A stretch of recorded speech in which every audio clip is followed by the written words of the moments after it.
Hello, my lovely little snakelets. It's Hebi here, and today we're going to be reacting to Jujutsu Kaisen, chapter 236, Heading South. If you want to subscribe to the channel, you can.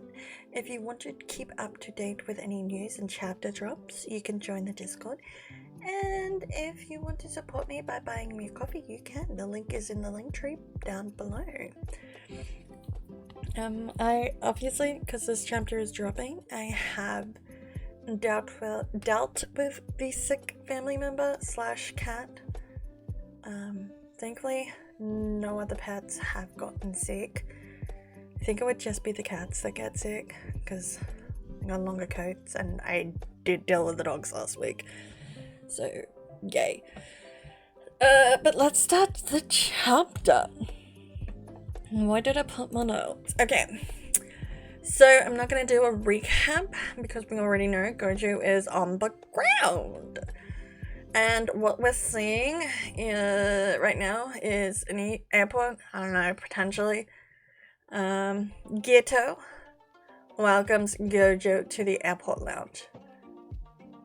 Yeah, that's right, that's what I'm calling it. Get fucked if you don't like it.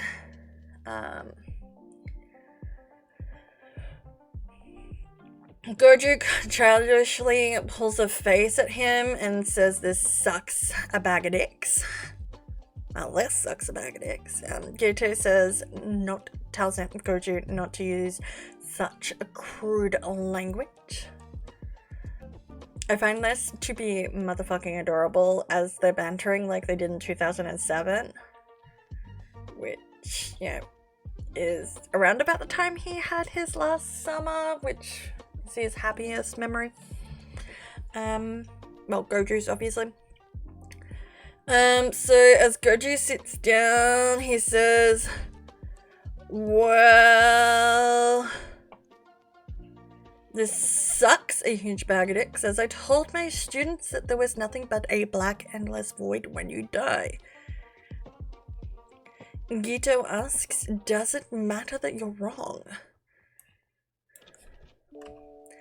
Gojo continues and says it also sucks that he made a promise to Toji that he would protect Megami, and he should have told Shoko about that promise so that she could clean up his mess like always. I feel for that woman.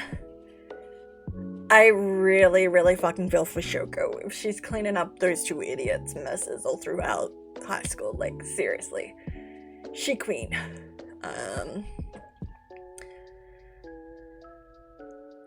But, yeah, he didn't. Geto then interjects into Gojo's little rant and asks how his fight with Sukuna was. I feel like this distracts him and brings him back to the topic at hand. Why the fuck did you die, cunt?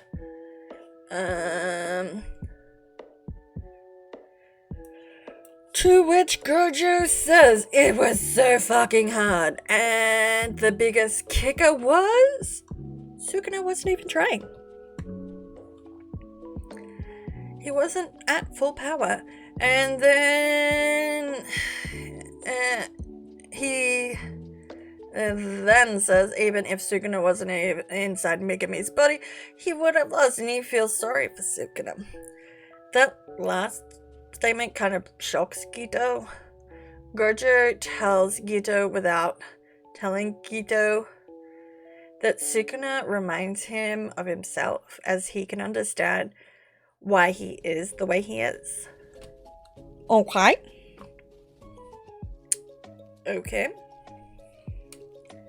Makes sense.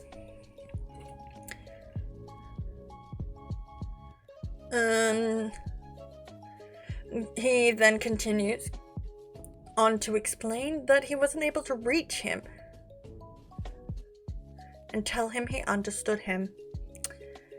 In a sense, they are both prodigies with extreme amount of power and talent, and yet he was not able to beat him.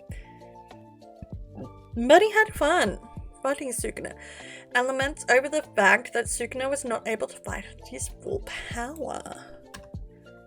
Gito asks Gojo if he's trying to make him jealous as he went out with a bang, unlike him. To be fair, Gito was killed by Gojo, so is that really not going out with a bang? I don't know.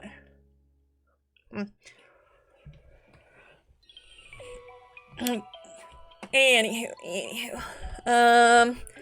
Gojo said he only had one disappointment, and that was that Gito wasn't there to support him.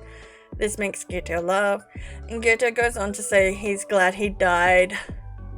Gojo goes on to say that he's glad he died facing a super strong opponent and not dying from old age or a disease. Nanami, who has been sitting behind Gojo at another bench, asks, I think it's Nanami, it might be Hinobara. No. One of the two. Asks, what the fuck do you think you are? A samurai or something? Cause it's rather pathetic that you think that way. But then that's why you won't love me. I think it might be Nanami. Okay, Gojo is like, what the fuck is your problem today, Nanami? Now, Hanabara, who has been sitting next to Nanami and has been totally sweet, cute, and naive, says Gojo and Nanami simply miscalculated and died as a consequence of that miscalculation. And he then goes on to say Gito made them wait for him, as Gojo wasn't into sorcery to protect people, but for self-satisfaction, which is what Harabara was in. At least this is my interpretation.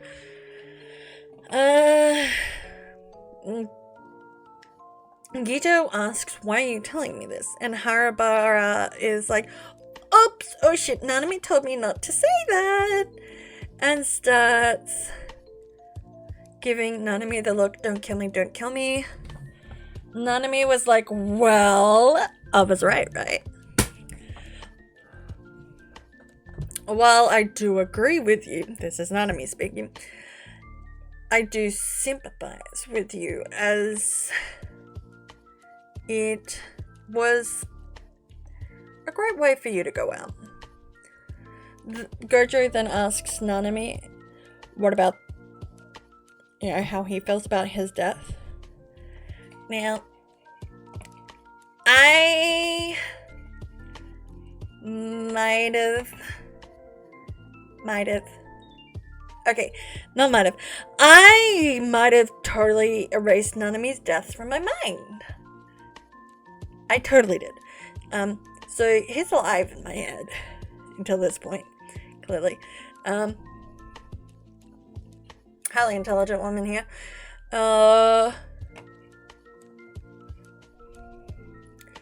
So, my bad. Not knowing Nanami's dead. Nanami recalls what Mei said to him years ago, which is, if I get to the right page, in the past, this is what Mei said to me when asked about her recommendations for leaving the country. If you want to start anew, head north. If you want to return to your old self, head south. Without hesitation, I chose somewhere south, as I am such a backwards-looking person, and yet I bet on the future in my final moment. He bet on Itadori. He goes on to say that it was thanks to Hirobara that he had a fitting end.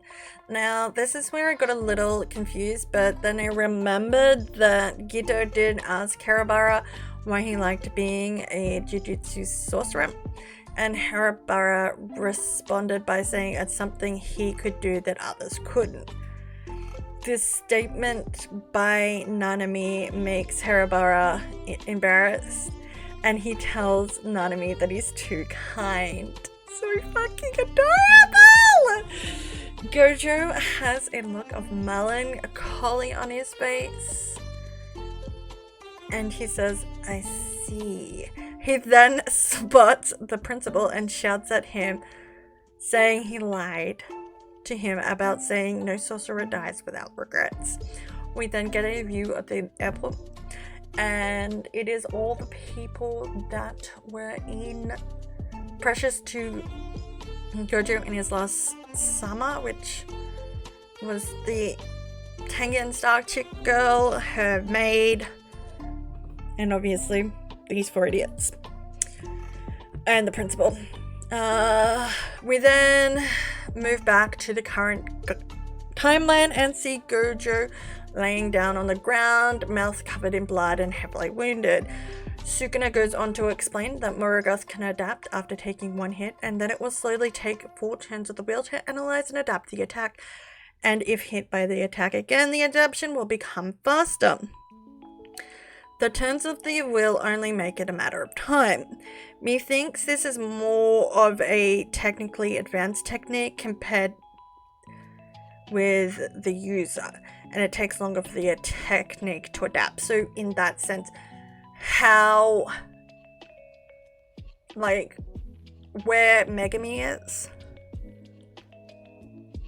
compared to Gojo technically in technique wise, because Morogoth is Megami's Shinigami, not Sukuna's, and the techniques Gojo uses are more advanced than what Megami is capable of.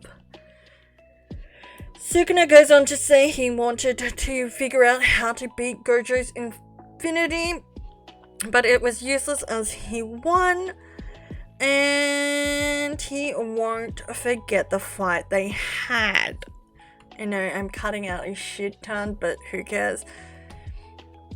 And then Hijimi, I'm looking forward to this fight. I really am. I really fucking am. Hijimi comes flying out through the sky. We have Yata and Maki. I knew her name. It was an M.